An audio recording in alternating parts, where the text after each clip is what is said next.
Okay, so I think we're all settling in now. We have quite a few people on the call, so we're going to kick things off. So wherever you are, good evening, afternoon, morning to you. And my name's Jack, and I'm going to host the webinar today alongside Alan. And over the next 60 minutes, we're going to dive into a real wide range of topics and address all the burning questions you've been sending in, and hopefully come away from it, we'll be sparking some thought-provoking discussions as well. Now, before we kick things off, I'm sure you all know Alan by now, but just in case you don't, Alan is the man who has spent and devoted 110,000 hours. Is that right, Alan? That's what I calculated, yeah. And just by way of context, when we're at school from the age of 5 to 16, that's 14,000 hours. When I was at Yeah. med school, that's 10,000 hours. So basically, I'm obsessed. What can I tell you? So he needs to get a hobby, basically. So he spent all these hours studying what makes us tick. He's the coherence godfather, and he's here today to answer all of the burning questions that we have for him. So really, the gauntlet has been thrown down to you guys. I've never seen him not be able to answer a question. So this is my personal promise to all of you. If you can cause Alan to have a DIY lobotomy, I will give out a free app subscription for 12 months. How about that? You happy with that, Alan? Am I Yeah, allowed to do that? yeah, why not? So, just before we kick things off, Len, let's run through how the session's going to flow today. So, prior to registering, you all submitted a question, hopefully. And just looking at the question list before we've come onto the call, there's some real gems in there. So, we're going to try and rattle through as many as possible. And what we're going to try and do is if your question is selected, we're going to try and bring you into the spotlight alongside Alan, and you'll have your opportunity to personally address the question to him and, of course, follow up on his answer. So just before we kick things off, this is a really important point because I always think sometimes when you watch these Q&As, you think, oh, it's all scripted. They all know what they're going to say. Alan, you have not seen these questions beforehand, have you? No, no. No. That sounds like the introduction to Would I Lie to You? But I genuinely haven't seen the questions. And actually, I'd rather answer spontaneously, kind of a bit Yeah. more interesting. Okay, so without further ado, then let's kick things off. So I'm going to bring Bennett Lewis into the chat. So, oh, Or Beverly. or Beverly Day. Let's. So Bennett, are Hello. you there? Yes, I am. Ah, there we are, Bennett. So just for the room, Bennett. So where are you based today? I am in San Diego, California. Lovely.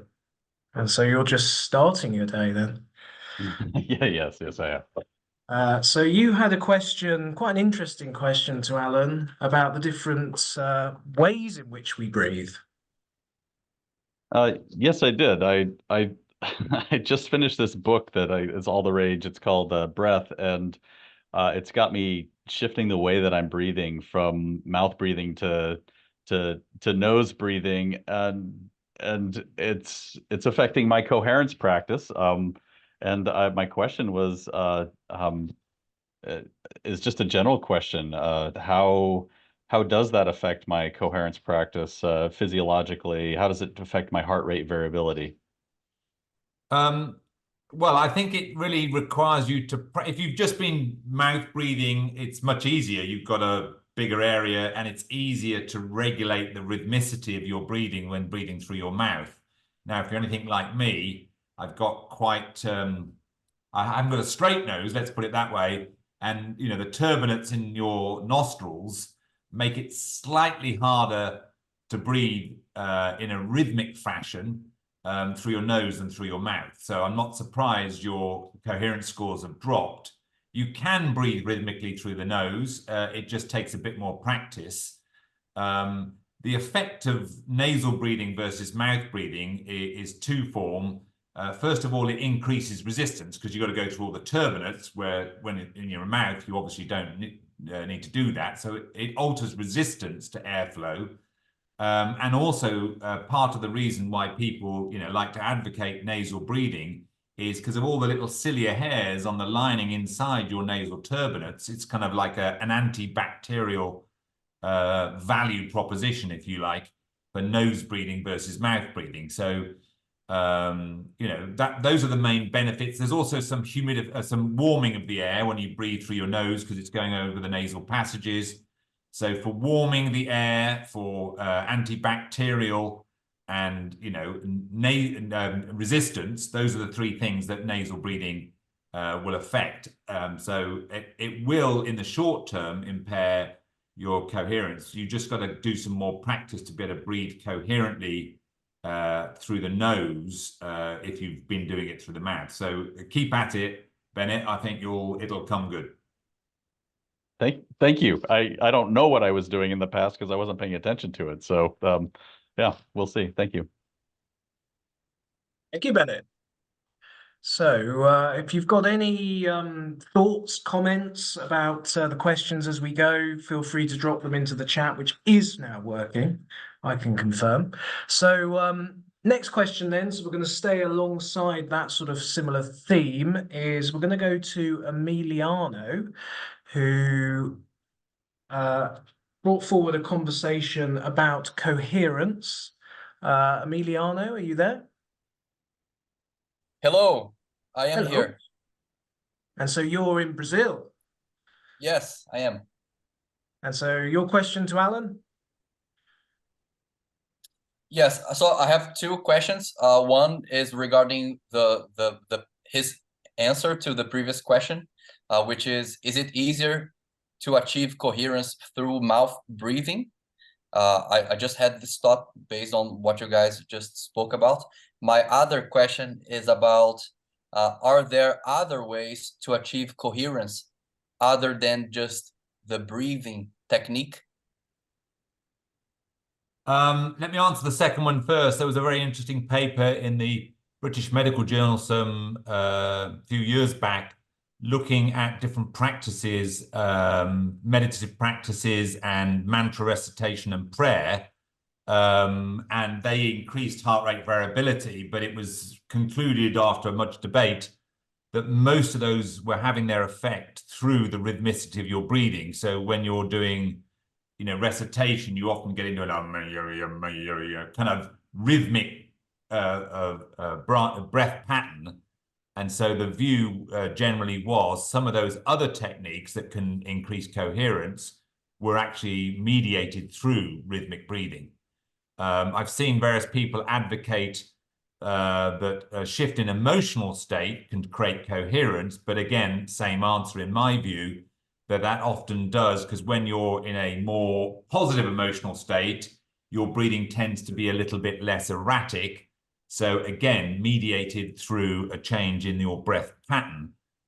It's certainly true to say various negative emotional states almost universally have some irregular or disordered pattern, and depending on which negative emotional state you're talking about, it has a different pattern. So, for example, if you're anxious, the pattern in your breath is often rapid, erratic, and shallow. If you're frustrated, you do lots of mini breath holds. It's called a glottic stop. You know, so you're going, hup, hup, hup, hup, you know, lots of little stops. So when you tend to shift to a positive emotion, your breathing tends to stabilize, become more rhythmic, and therefore increase your coherence. So most of those alternate techniques are mediated, in my view, through rhythmic breathing. The first bit of your question I've now forgotten after the elaborate answer to your second bit of your question. Could you run me through it again, Emiliano? Yes, first of all, thank you very much for answering my question. I'm a big fan. I read the Coherence book. My first question is it easier to achieve coherence through mouth breathing? Well, if you're a mouth breather, I'd say yes. As Bennett described, it's disrupted his thing. But if you're already trained, you know, in breathing with your mouth closed and breathing, you know, smoothly through your nostrils, it shouldn't be a problem to achieve that. So if you're already a nose breather rather than a mouth breather, you might find the opposite. Is actually I'm a nose breather, and when I open my mouth and I'm trying to breathe through my mouth, you have the same effect as Bennett if you started nosing and now you're doing the mouth. So I guess it depends what your pre-existing pattern is. You know, but you can achieve coherence either method. There is some interesting sort of, in pranayama yoga, people talk about alternate nostril breathing because there's a bit of research suggesting that one nostril activates, the sympathetic chain and therefore your adrenaline levels more than the other. So much is made of that. But I think in the general population, the shape of your nose, the shape of your turbinates, the free flow of the air probably makes that pretty variable when you vary from person to person as to the effect of alternate nostril breathing. But that's a whole different thing. One final point is there are 12 parameters you can vary in your breath. We're talking about essentially resistance, which is the main parameter you're doing through nasal breathing versus mouth breathing. But the number one which drives the coherence is rhythmicity. It's not depth, it's not volume, it's rhythmicity of the breath. So you can change all of these parameters. You can learn to change all these parameters. You can learn to uncouple these parameters. Sometimes they affect each other. So there's lots of stuff you can do to get, increasingly nuanced control. But the start point of the journey is rhythmicity and smoothness. Perfect. Thank you so much.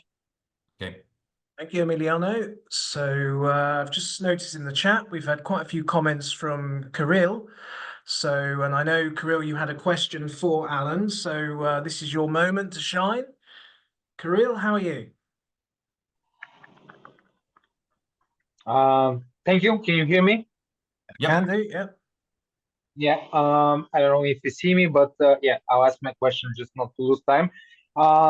I'm actually very much interested in your what you just said is about this comparison about what aspects of the breathing are more important for heart rate variability than other aspects of the breathing, and you have this importance when you start with the rhythmicity and then you go to other aspects of the breathing.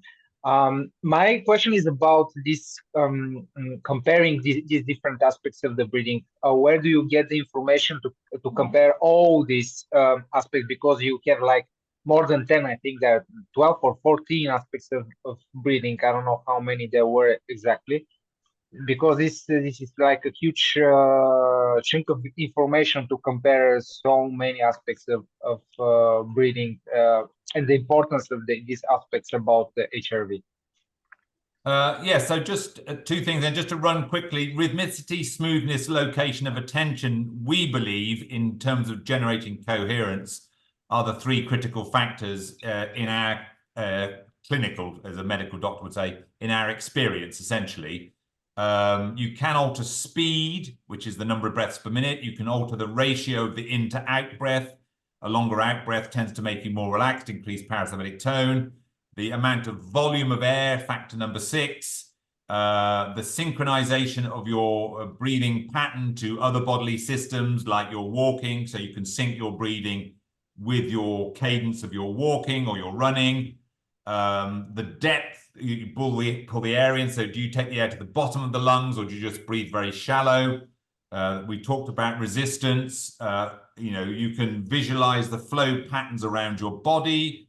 You can use special combinations of the above factors in things like Vipassana, Buteyko, Hoffman, holotropic breathing. These are combinations of those factors. And of course, if you've got lung disease, you often use accessory muscles to breathe.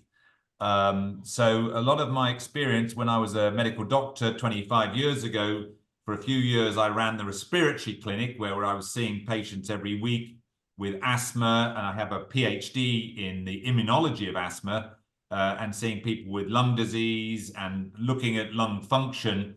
So a lot of my understanding of how it works started there. And then when I became more fascinated as a cardiologist in the heart rate variability, it's just looking at some of those things that happen when you start to look at the effects of these different types of modalities or different dimensions of breathing and how they directly affect heart rate variability. So we're, as you know, Complete as a business is trying to develop enlightened leaders because they cause less suffering in the world. So helping leaders to mature and develop. We're not a research organization, so we haven't been running research studies to compare all 12 factors and multivariate analysis, because we're largely pointed at helping leaders to wake up and grow up. But so our understanding since I left the respiratory clinic is based on the research that I've seen. I'm not saying I've seen all research. So I'm very happy to be sent any additional research I may have missed. So my understanding of is more clinical these days. I experience in teaching these things and watching people's data. We record a lot of executives' data and ask them questions. So it's more clinical experience rather than, you know, we're not an academic institution anymore. I've left academic medicine. So we're not running, you know, double-blind randomized placebo-controlled trials on parameter 6 versus parameter 9 and the effect. We're not doing that, but there are people, researchers out there in the world that are doing those studies. So that's my understanding of the literature, but I'm happy to see anything that that challenges that view. So it's mostly your experience and your observation with the clients you work with. Over the last 20 years since I left, you know, medical practice, you know, looking at people's patterns of breathing and looking at HRV. So, for example, it's possible to generate coherent breathing at multiple frequencies. So you can generate coherent breathing at 6 breaths per minute, 10 breaths per minute, 20 breaths per minute, 30 breaths per minute. You can generate a coherent HRV signal, and we've got some research, just informal research, not academic research, where we looked at people's chest wall movement, and while they're generating a coherent HRV, and you can synchronize. So normally when you breathe in, the lungs expand, it compresses the heart, and the heart rate goes up. And when you breathe out, the heart rate goes down. So you can learn to synchronize that, i.e. the peak expansion of your lungs is completely in sync with the peak of the heart rate, and the trough when you breathe out is the nadir of the heart rate. So you can sync those two signals exactly, or you can desynchronize them 180 degrees. So it's possible to uncouple the standard effect of a breath in is cardiac compression and your heart rate goes up. But you can desync that and I've done that and shown that to people just to prove that you can uncouple and control these independent variables. When you think you breathe rapidly, then because there would be at least around 50 breaths per minute to have like about 50 heartbeats per minute. Yeah, and our experience is when you do, you know, some people call this the fire breath. You go, you know, very rapid breath rate. You can do that erratically or you can do it coherently. What generally tends to do when you do that, another word for that would be the stimulating breath, is adrenaline levels tend to rise. So I'll often do that in a workshop where we get people to breathe super fast, you know, up to 100 or more breaths per minute. And they often feel the adrenaline surge. You can physically feel that most of the time, often as a sort of tingle up the back of your neck as your adrenaline levels. So we'll often say to people, if you want to wake yourself up, it's like a physiological can of Red Bull. You go to a very rapid breath rate, it actually increases adrenaline levels. The reverse is also true, that if you slow your breath rate right down, it often increases parasympathetic tone, which is very good in terms of getting back to sleep. So if you're somebody that wakes up in the middle of the night and your brain's racing, one of the several techniques you can do is to try and get yourself back to sleep quickly, is to slow your breathing rate right down, and it's more likely to drop you back into sleep. Okay, thank you very much for this time. Pleasure. Thank you, Krill. So we're now going to go to a familiar face to you and me, Alan. It is Mr. Andy Brock, the regulator of emotions. Andy, are you there? Can you hear me? Yep. Yeah. Okay, my question was, I guess, similar, along the same lines as the previous breathe questions. So looking at the breathe technique and HRV that we've got on the app, once you've started to get a good percentage score with your HRV, do you want to stick with that sort of beats per minute and your sort of inspiration, expiration rate as you get into more stressful situations?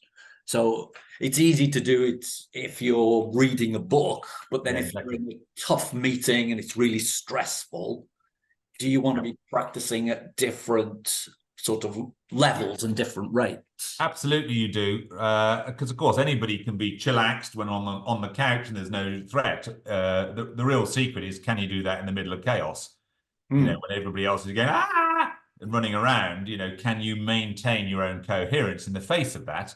You know, can you maintain your coherence doing lots of different activities? So the very first time Daniel Goleman came to the UK to talk about emotional intelligence, I keynoted on the stage with him and I live demonstrate. My heart rate was doing 120. So I was far from relaxed on the couch and in front of an audience of, I don't know, it was 1,000 people or whatever it was, had to live demonstrate what coherent breathing looked like in front of 1,000 people with a heart rate of 120. So being able to do it under lots of different circumstances is very useful. And if I can offer an analogy, if you only are able to generate coherence on the couch at 6 breaths per minute, it's like only playing middle C on the piano. You know, I mean, it's nice to play a nice coherent note, but really you need the whole range, Andy. You know, lots of different scenarios when in public speaking, you know, maybe even when running. I mean, those that do run, it's often quite amusing. They've had the experience that they lose muscular power if they lose coherence. So anybody that's done any running will have experienced this as they're running along, you know, and they've got their mouth open because they're trying to overcome the oxygen debt from exercise, and then the fly hits the back of your oropharynx and you start coughing and spluttering. You actually slow down and you have to sort of, you lose muscle power. And when I was coaching the British Olympic rowing squad, they also had some very interesting data in the loss of actual ergo scores when they lost control of their breathing. So there seems to be not just a physiological power surge when you become more coherent at your optimum frequency, and whatever your optimum frequency largely depends on the size of your lungs. But it's not just the physiological power as it's shown in HRV, but overall muscular power. There seems to be a correlation with that. So if you're coherent in your cardiorespiratory system and you phase lock other systems, that's something called entrainment. And when you entrain, you know, there's some interesting data about brainwave entrainment with cardiorespiratory coherence. You can phase lock your gut, you can phase lock your muscles, and you have an inner experience of balance. You feel balance because literally all of your biological systems are synchronizing. Now, if you do that across a room full of people, you can feel that in the room. There's a sort of vibe in the room. Now, some people will experience that, the same sort of phenomena when they're doing religious chanting. And they might mistakenly attribute that sense of oneness, which means they're biologically one individual in training, but each of the oscillators, if you take them as one oscillating node and another oscillating node, they will oscillate between different individuals. So it's actually an entrainment in a room. This happens in human beings. If you all breathe rhythmically, it happens if you're all just chanting, which takes you to a rhythmic breathing. And so that sense of oneness in a room is often underpinned by, you know, physiological or ultimately psychophysiological, if you add in the sense of balance. And it's really coming from that. Now, you might assume it's something to do with the religious practice, but it's more to do with the consequence of the religious practice on our body. So if you're getting a great coherence score and you're sitting on the couch, should you then look at the app and try and tweak some of those parameters to and help train yourself definitely. to be coherent as you in know, different and situations? you can, sorry to interrupt, you can go to the intermediate where the target gets smaller. You've got to be much more precise in the advanced level, the target's much smaller. So that's one way of improving your capability. And then see if you can maintain your coherence, even when you're on the couch. Maintaining coherence, first of all, with your eyes closed is easier than when your eyes open, because you can easily get distracted. Then when you're in company, that adds another pressure load. Then when you're in company and they're talking to you, that adds a pressure load. When you're having to talk back, that adds a pressure load. And then they start to irritate you and niggle you and then real annoy you. And then basically an argument. These are all upping the ante of your practice. And then you get off the couch, you know, in the middle of the argument. So you can, even on the couch, you can up the ante. And then you could do it whilst walking, you know, you could do it whilst public. And ultimately, when you're fully masterful, you can maintain coherence in any level. As I said, with the Daniel Goleman example, when your heart rate's 120, when you're exercising, when you're in the middle of an argument. And that's when you truly have your life back, because you've got complete control under any of those circumstances. So you should always push yourself out of your comfort zone, because that's essentially how you achieve mastery. So the coherence that you're getting on the couch using your breath rates, your holding that you've got at either end of the intake and exhale. Yeah, change the pattern. Yeah. James, do you think we should change the pattern so that it's easier in those other more challenging situations, or stick with what you've got? It's a great question. So you might find that actually, let's imagine on the couch, the pattern that really gets the best coherence for you, 3-1-4-2. Again, what's the right pattern for you is largely dependent on, you know, the size of your lungs, right? So 3-1-4-2 might work for you, but you know, when you're wandering around, you might find a different pattern across those four aspects of the envelope is different. So, you know, suck it and see. You know, do that experiment yourself. Find the pattern that works for you whilst walking. Find the pattern that works for you, you know, whilst running, and so on. So it'll be a different pattern every time. So I'd really encourage you to, you know, try and achieve coherence across all those different dimensions. Yeah. Okay, great. No, that answers the question. Thanks, Alan. Thanks, Andy. So just before we shift themes, is there anyone else that has a question on HRV, breathing, coherence? Just raise your hand if you've got a specific question for Alan. If not, we'll move on to a different topic. Oh, so Joe is straight in there. Joe? Hi, Joe. Hey, man. I've been practicing a lot. So I just kind of wanted to run some practical ideas by you guys. How much, like, if I'm hitting a lot of, I find a lot of really positive results from doing a lot of small batch practicing, like 2-3 minutes, 5 minutes. But I don't have as much experience with just doing multiple types of this practice. Like you were saying, there's the levels of, you can practice the coherence in multiple states, so to speak, in multiple environments. So I guess my question would be, see, now I'm kind of losing my thought on what a question would be. It's just great, really. Well, if you're, let me see if I can offer you what your question may have been, Joel, which is it okay to just do 1 or 2 minutes without going to all the complexity that Andy was alluding to?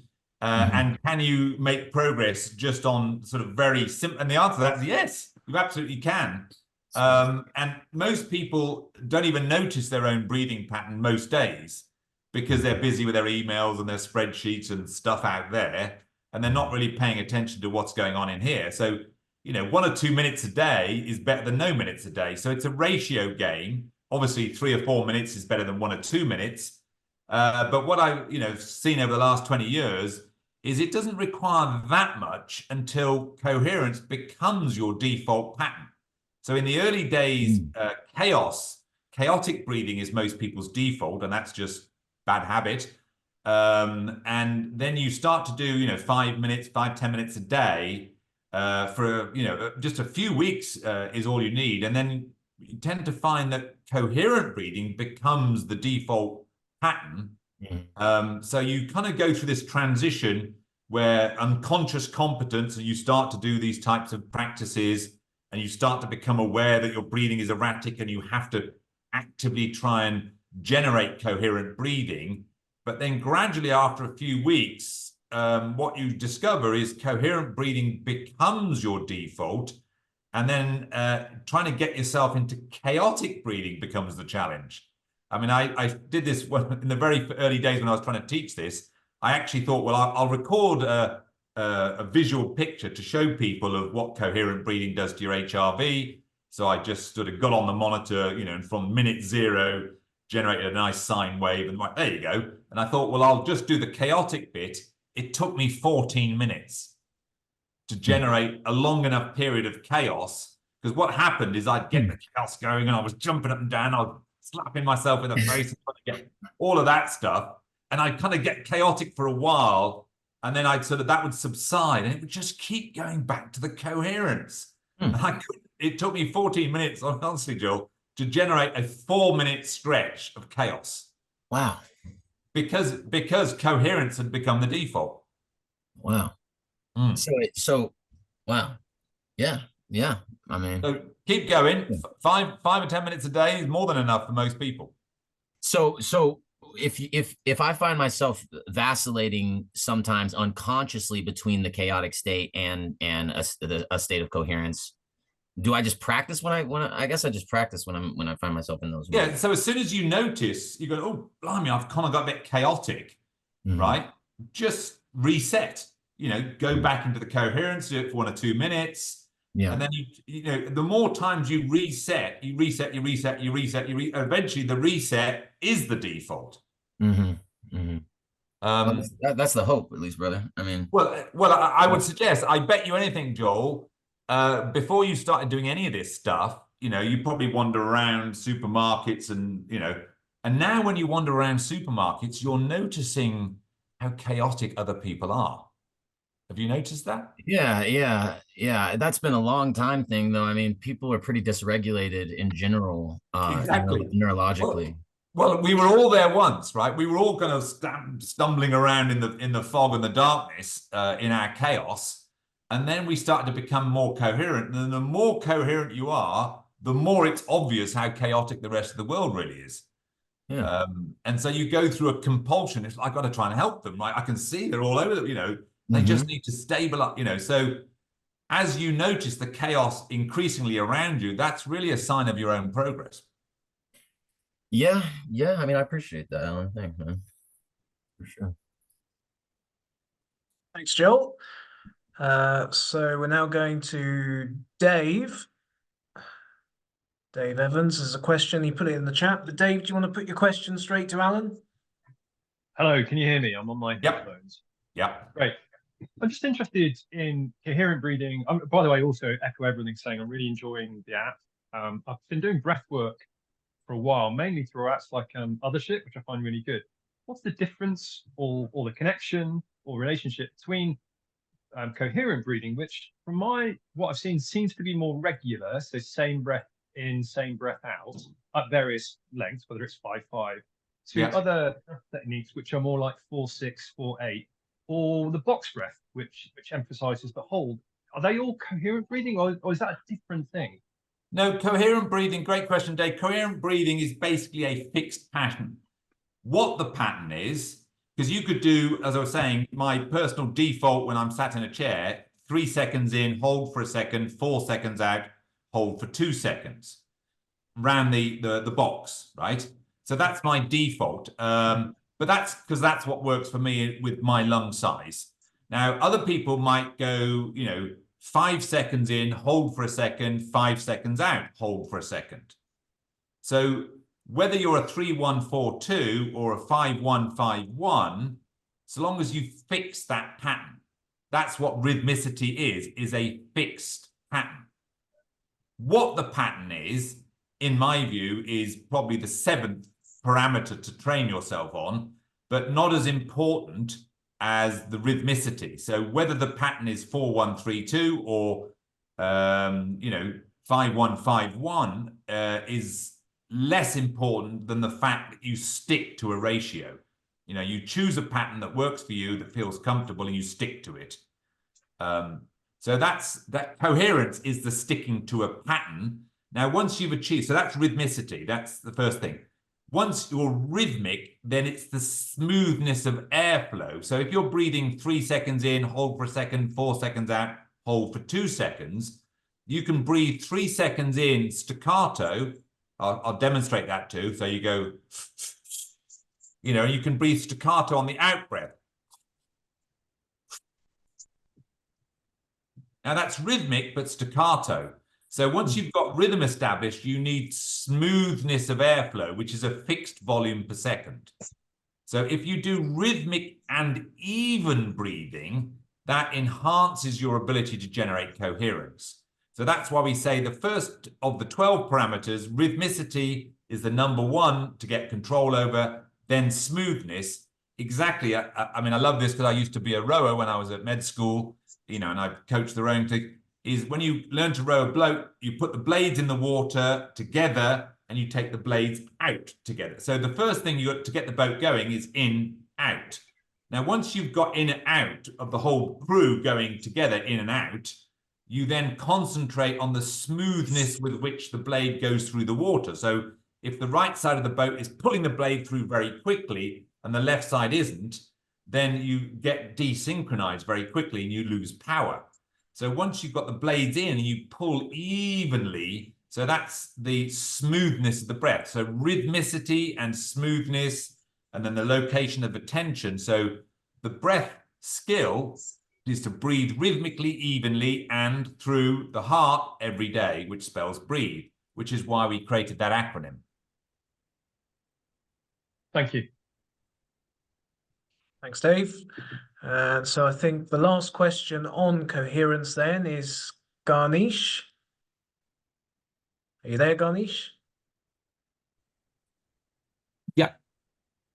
Yeah. My question is like how to make, you just mentioned a bit about, coherence and default mode. So how do we make the coherence a default mode? That's the first part of the question. And second is how to do the reset, which you just talked about. Yeah, so simple practice is the answer. How do you make anything, right? We are what we practice. If we practice, you know, just 5 minutes a day, every day, eventually it starts to become the default because that's the pattern that you're practicing more often. In the same way as if, you know, sadly, many people practice feeling frustrated every day and they get good at it. And they start to experience it every day. And then eventually they end up becoming, that becomes their default, is they're experiencing frustration as their default emotion. So we are what we practice. And then the reset is also practice. So if you notice, the moment you notice your breathing pattern has gone haywire, and that's just simply paying attention. You could set a little alarm every, you know, once an hour for your alarm to go off and remind you to notice what your breathing is if you want. Is you then return to the rhythmic, even pattern that works for you. So that's how you do the reset. Again, the reset is practice. You practice resetting. And the same is true, like once you've stabilized the physiology, most of the work in becoming masterful and step changing your health and your performance occurs at the level up from physiology, which is emotion. The same principles apply for your emotion. Is the, you know, as I say, you practice frustration, you get good at it, you experience it every day. And if you notice your emotions gone to a place that is unhelpful to you or not enjoyable, you reset it. And how do you reset it? By practicing shifting to a different emotion. Same principle. Thank you. Thank you, Ganesh. Emiliano has just put an interesting comment in the chat. Yeah, I see that about through the heart. Yes. So let me just address that. It's metaphoric, right? It's really where your attention is located. Now, obviously, you're still breathing through the nose and the mouth, but in your mind's eye, what you're essentially doing is moving your attention down and imagining that the air is coming in and out through the center of your chest. So when we teach this to young children, we say, put your hand over your heart and imagine you're breathing through the hand. And really, it's an attentional shift. You're still breathing through the nose and the mouth. And so you imagine the breath is coming in through your hand, going to the balloon in your belly. So the belly can still, expand, as you breathe in, and contract as you breathe out. So the belly can still move. So as you breathe in, the belly expands. As you breathe out, the belly flattens, and so you're imagining the air coming in and out through the center of your chest. Now, the reason we suggest that is that it keeps you in a heart focus. And when your attention is in the heart area, it starts to drift you to a more positive emotional state. A lot of people talk about, belly breathing and imagining, your focus is in your belly, but your belly tends to be associated with a more negative state. Most of the emotions in your gut have a negative valence. So, butterflies, it's in the stomach. Fear is a knot in the pit of your stomach. Pain, wind, bloating, distension, dyspepsia, all negative. So the gut tends to have a more negative valence, but the heart, if you just move your attention to this general area, the center of your chest, it has a more positive valence. So courage is a quality of the cur, of the heart.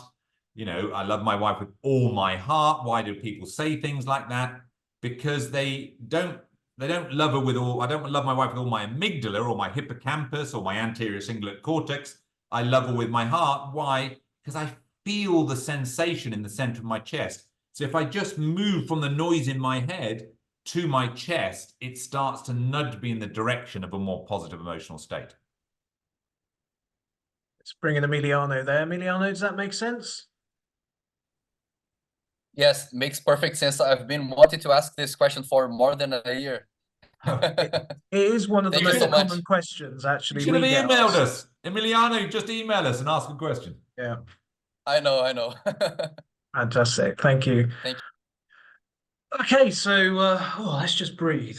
Okay, so what we're going to do now is just launch a quick poll, everyone. So this is where we just want you to check in. So you're probably all familiar with the universe of emotions now on the app. So we've got a very simplified version of the universe there in the poll.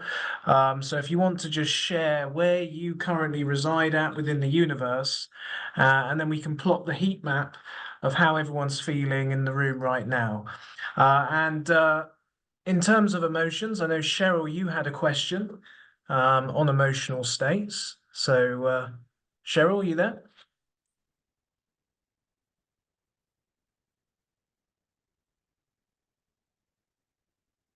Cheryl? She's on mute. You're on mute. So sorry about that. I'm technically challenged. Sorry. Hello, everyone. If you could just touch on unattached and detached states of being versus non-attached. Great question. So in the universe of emotion, if you're high energy negative, that's attached. I really want this outcome. I want this person to love me. I want to make this sale. I've got to close this deal.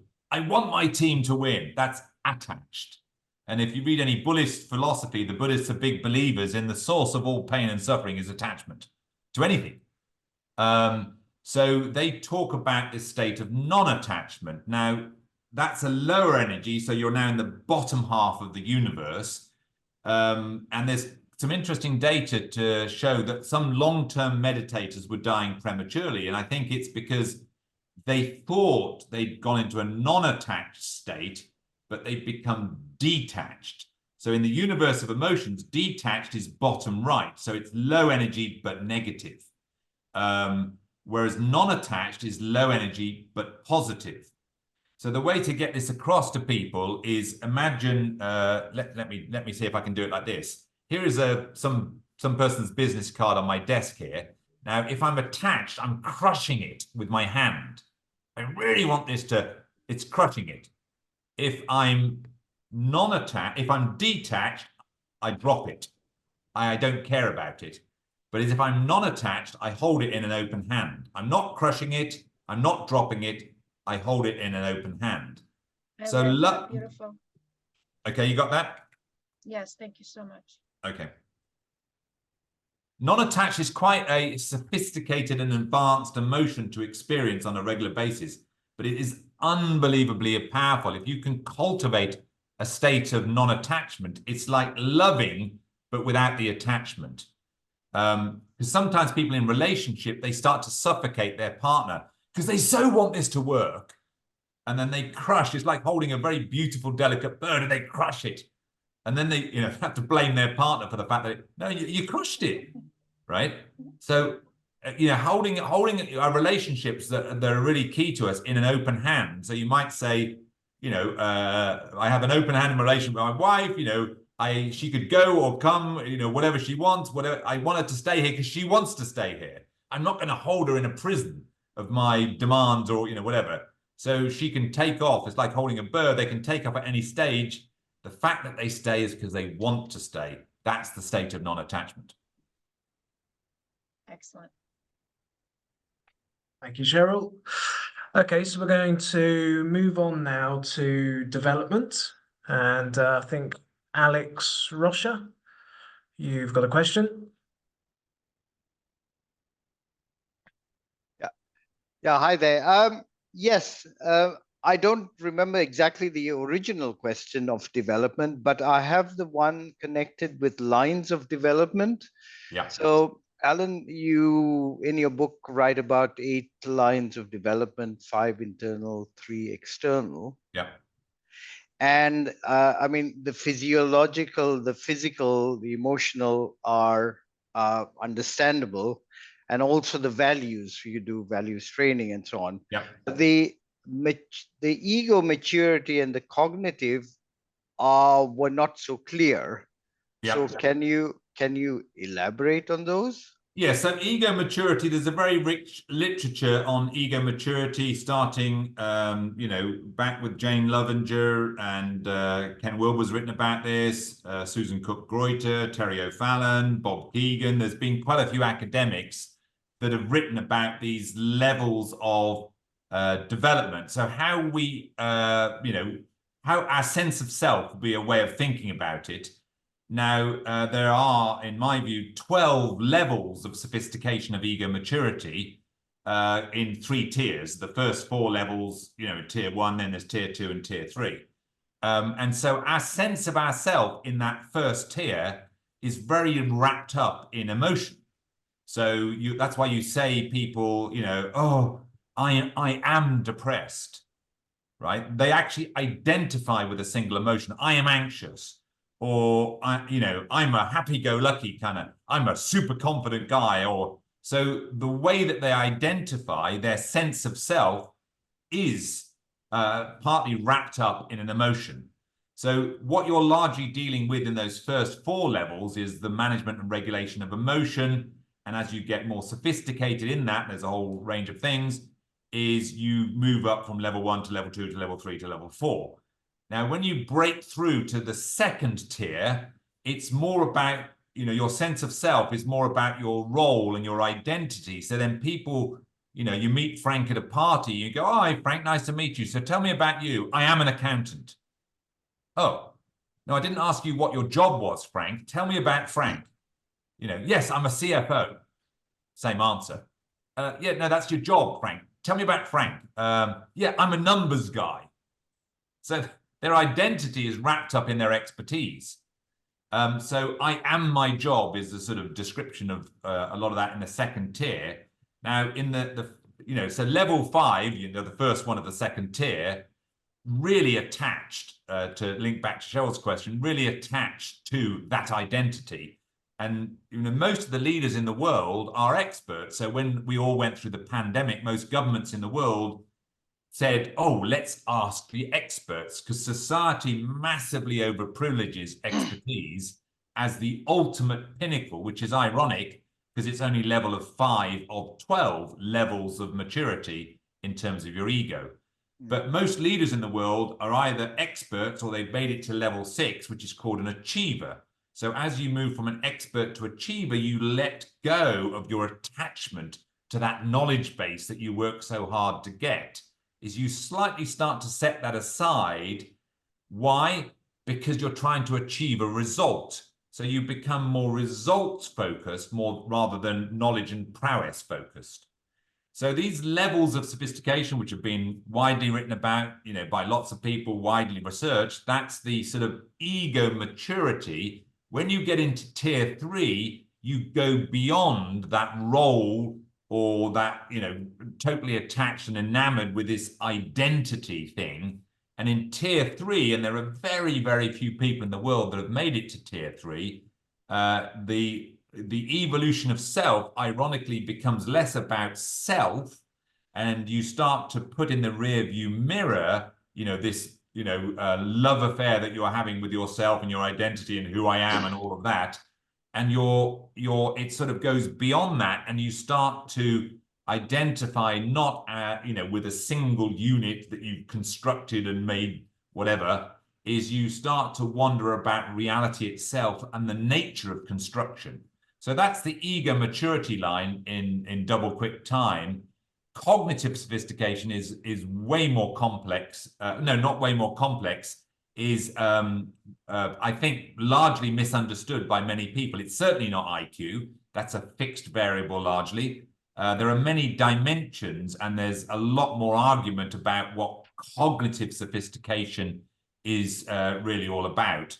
And so I haven't really described that in great detail. And in fact, Alex, we're just developing a new assessment where we're going to start measuring cognitive sophistication, or the bit of cognitive sophistication which we think is really differentiating. So in a C-suite, one of the reasons we've been thinking about that, the assessment of cognitive sophistication, and we when we have done that, we've used other people's instruments, but mainly because we didn't build one ourselves, because I was still thinking about what's the best way to do that. And partly, most of the leaders that we see in the companies where we work, cognitive sophistication is not one of the 8 lines that's holding them back. It's the line that holds them back the least, which is rather ironic, given that many people are very enamored or obsessed with cognitive sophistication. Most leaders don't fail because they're not smart enough. Most leaders are smart enough. That's not why they're failing. They're failing because of lack of emotional intelligence, or the fact that they're physically exhausted, or the fact that there's a values malalignment between them and others, or their ego is immature. It's usually not cognitive sophistication. So when building out a new cognitive sophistication instrument, we're probably going to start looking at what is it that would differentiate a lot of smart people who already have a certain level of cognitive sophistication. So I've figured out a way to do that, which is different from what other people have been measuring. So watch this space, Alex. We're going to be probably releasing that in the future as to how do you get a real nuanced grip on cognitive sophistication that can distinguish individuals who most people would, have at the same level of cognitive quality. How do we create some gradations that is useful, and also give people somewhere to go in expanding their cognitive sophistication? So that's coming. Excellent. Thanks a lot. All right. Thanks, Alex.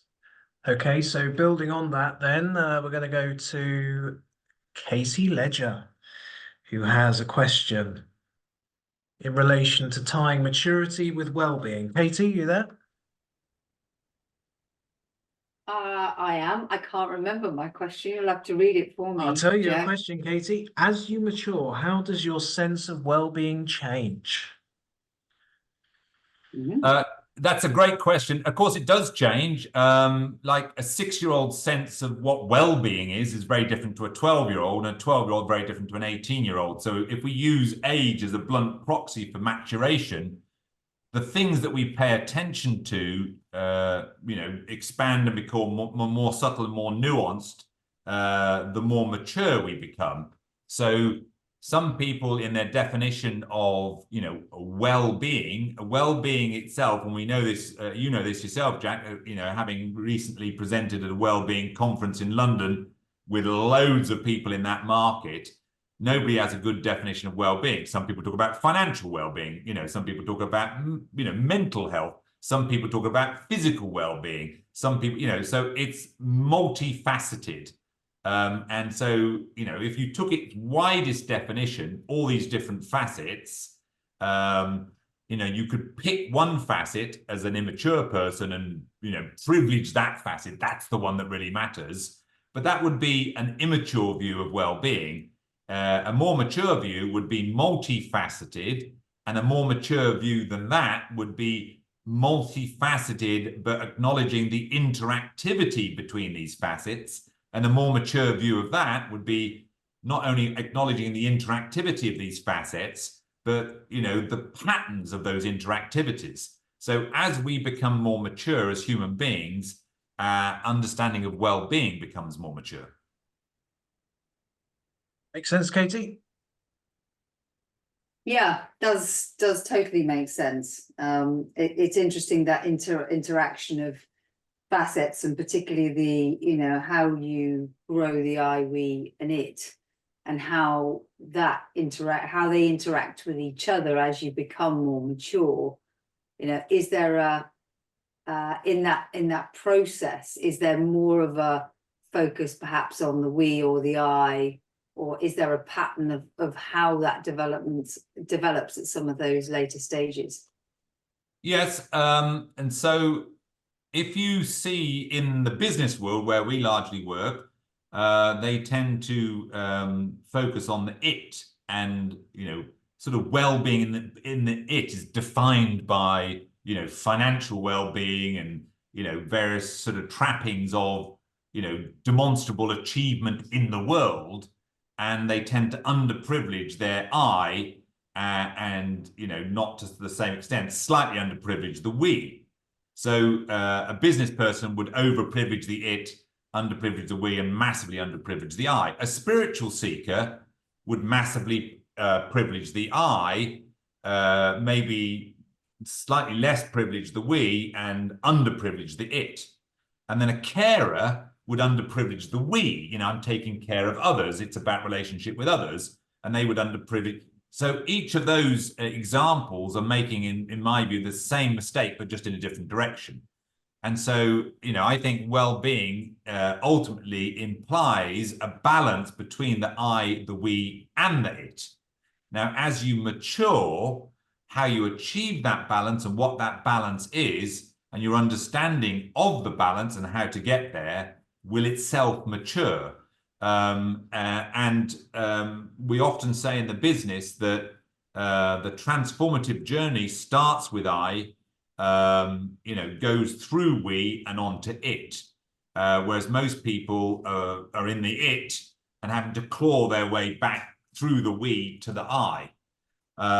So it depends, I think, in terms of, you know, which one you have been privileging as to how you might want to change your practice. If you've been over privileging spiritual practice and doing nothing in the world, meditating 17 hours a day, but actually haven't done anything for ages, you know, you might want to do a bit more it practice. If you've been it addicted and it obsessed and you didn't even realize there was this thing called ego or identity or maturity or values or any of that inner stuff, you might want to do a bit I practice. So it depends where your journey is taking you to date as to what you need to do next. And all of that gets more nuanced the more mature you become. And what a beautiful journey it is too. Indeed. Absolutely. Thank you, Katie. Does anyone else have a sort of supplementary point to make on what Alan's just said? Just raise your hand in the chat. No. Stunned silence. From the results from the poll, the home planet, Alan, can you guess what the home planet is? I did, hasn't. Curiosity. I was going to say, I just hit the good post. I was going to say, hopefully some curiosity. And, you know, that's the name of our podcast that Ralph and I do, Complete Curiosity. I think curiosity is a much, you know, undervalued planet. Heston Blumenthal is a mate of mine. He has a motto, question everything, right? And I think, you know, what's interesting with children have an incredible curiosity, and it's what drives them forward. You know, 2 and your 3-year-olds, why is that going on? And somehow we lose it. And I think it ages us. You know, so when you lose your curiosity, when you're no longer interested in yourself, the people around you, life, society, I think you get old quickly. So it's a really wonderful thing to maintain, insatiable curiosity about. I was talking many years ago at a conference, and somebody was presenting some data on what's called the super young. And one of the things in the literature that comes out very clearly, which maintains health into your 90s, still intellectually sharp as a tack, was this ability to maintain insane curiosity throughout your whole life. Once you slip into that, deathly pattern of, oh, I've seen this before, oh, here we go again, same old, it's really toxic to your health and your performance and your longevity. So well done. If you're curious, please visit that planet often, maybe listen to the podcast, but maintain that wherever you are in the world. Brilliant. Okay, so time's nearly upon us, but we've got one final question, and it's the big question on everyone's mind, and I'm going to come to James Carter for this one. James, are you there?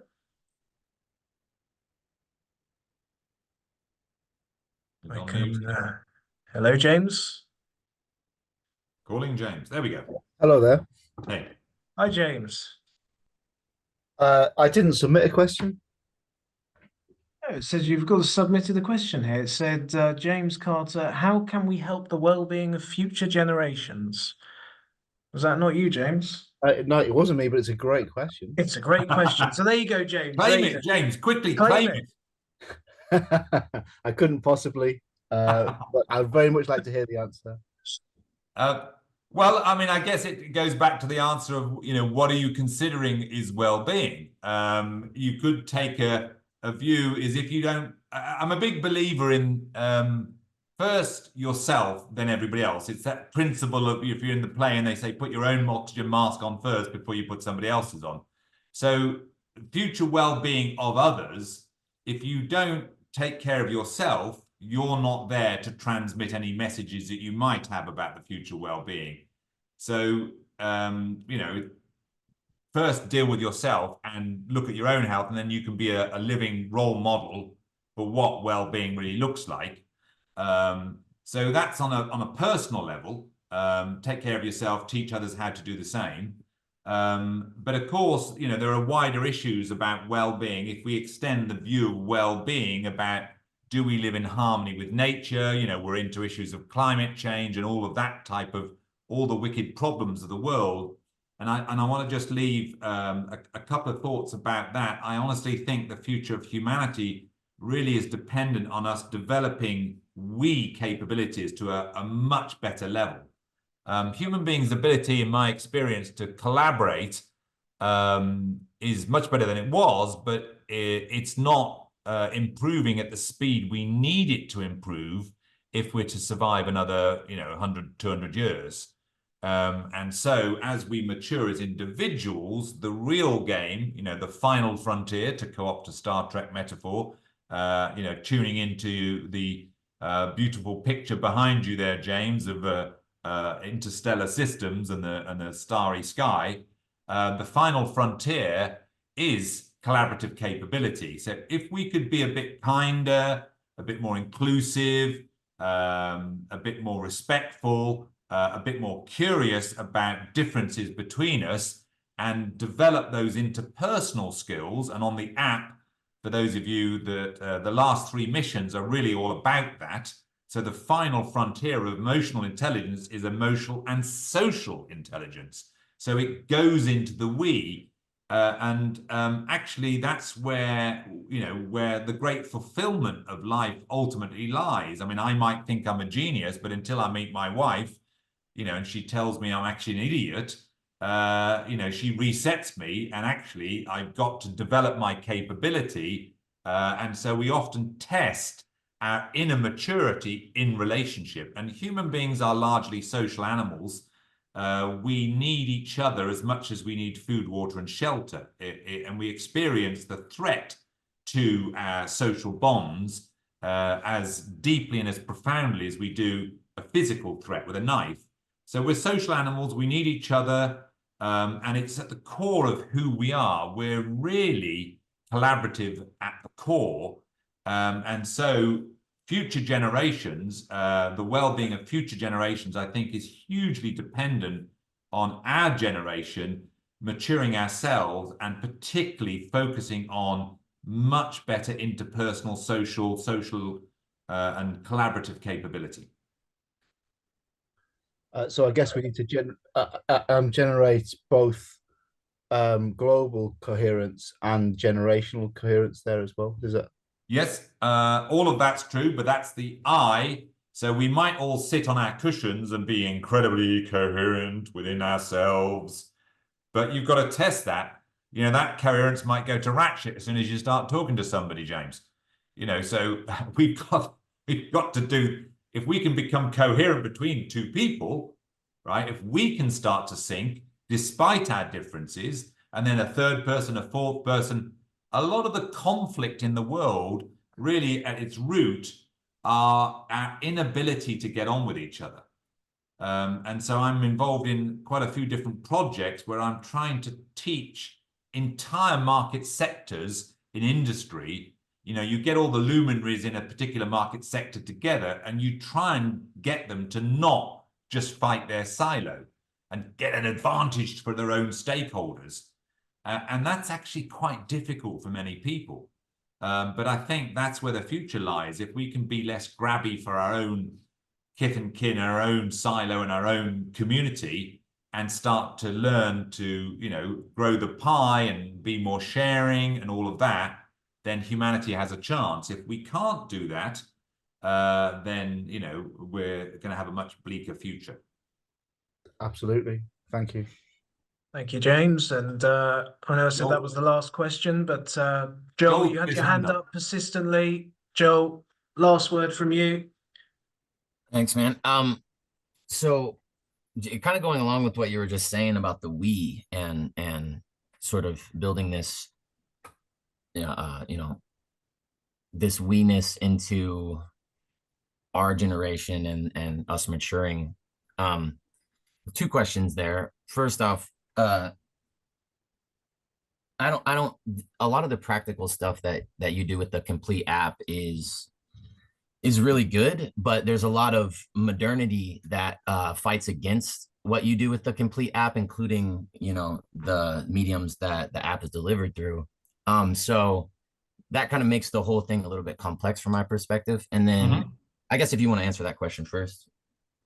Yes, I mean, I think it's widely recognized these days that social media is pretty toxic and often a malign force in the world, which is sort of ironic because it was meant to be something that connected people. And, you know, one might argue that the reason it's become a malign force is the immaturity of the people using this powerful tool. So if you put powerful tools in the hands of infants, you're going to have a mess. I mean, you wouldn't give a nuclear weapon button to a baby. But, you know, we have some political leaders who their level of maturity, and that's slightly worrying. So I think that's just like the work that we have to do. And all of us can be involved. You know, there's a lovely book by Karen O'Brien, you know, You Matter More Than You Think. Like a lot of people are, you know, perceive themselves to be helpless in the face of these hugely complex, wicked problems. But actually, if you can just start to ripple out in your own community and encourage others to ripple out, those ripples will start to grow and momentum will start to happen. So what's the next bit of your question, Joel? So yeah, that's great. Thanks for answering that. The next bit would just be, so then as far as actual engagement with your company's professionally, is there ways that people can do that? Yes, we're just in the process of building a coaching school where when we've been testing all these things that we've been teaching people for 20 years, and we've got 20 years of experience of, you know, I mean, of course, it's easy to go and think, oh, I built this thing, it's going to be fantastic. And then you take it to clients and it's a disaster. So we've honed and polished and honed and polished for 20 years, been really robust. Because, you know, when I was a doctor, one of the things I used to do was do clinical trial research. And what that was really about was, does any of this stuff actually work? And you take it into, you know, a research in double-blind randomized placebo. So I had a lot of experience. So I'm really tuned into, you know, does it actually work? Does it actually move the dial? I don't care what the marketing blah, blah is. Does it actually help. So that's largely what we've been doing for 20 years. And now we've got a whole range of things, some of which is shared on the app, that we've really tested for 20 years and really, kicked the tires, and it does help. So now we're going to take it out, and we're trying to now get it more out there. So we're now in the process of building a coaching school where anybody can come in and get certified in this piece or that piece, or use this bit or that bit. And so we can teach people who want to help others, of the 57 things you need to consider. And actually there's these 3 or 4 things that really move the dial more than these other things. So for example, going back to the breathing, there are 12 dimensions of the breath. Which ones are the most helpful to start with? Rhythm, in our view. So that's a sort of metaphor for what we're talking about, having spent 110,000 hours, as Jack revealed to everybody, obsessed by all of these things, reading everything everybody else has said, all the other coaches and the philosophers and the psychology and all that other stuff in the world. What is the stuff that moves the dial? So we've got to a view, and we're now at the process of sharing that view with the world, so you can engage with us professionally, start to do some of the certification courses that we're beginning to roll out, so people can just pick up these tools and use them with their clients and their client base to hopefully lift humanity's capability in the I, the we, and the it. Yeah. Yeah, man. Well, I can say for sure that I appreciate that effort that you guys put in there, because it definitely shows with the app. It shows with the work. I know you had the Universe of Emotions app originally before you did the Complete app. Yeah. And that it was already a very substantive, effective idea. So I'm glad you built it out further, man. It's amazing. Thank you. Thank you, Joel. Thank you, Joel. And one thing that we constantly get asked all the time is, when are you going to do audio versions of your books, Alan? Well, the only thing you're not doing. I would love to do it. You make no monies out of books, right? And we're trying to build a business that can share the tools with the world. And if I just, guys, I'm just stopping everything, and I'm just going to go and hide in a cupboard and record these books. I personally would love to do that, because it would enable us to disseminate more. But of course, that would impair the revenue generation, where we're trying to build all these other things like the app and other things besides. And I just can't impair that part of the mission to just hide in a cupboard and read a book. But it's coming. I am going to do it. And I'm hoping that maybe next year I'll have a little bit more time where I'll be able to take a dedicated period of time off to read through books. I'm currently finishing book 11, and I've got book 12 planned, but I've got to figure out which one to read first, and then we'll release them as audio files for everybody. There we go. Emiliano just said AI can do it for you for free.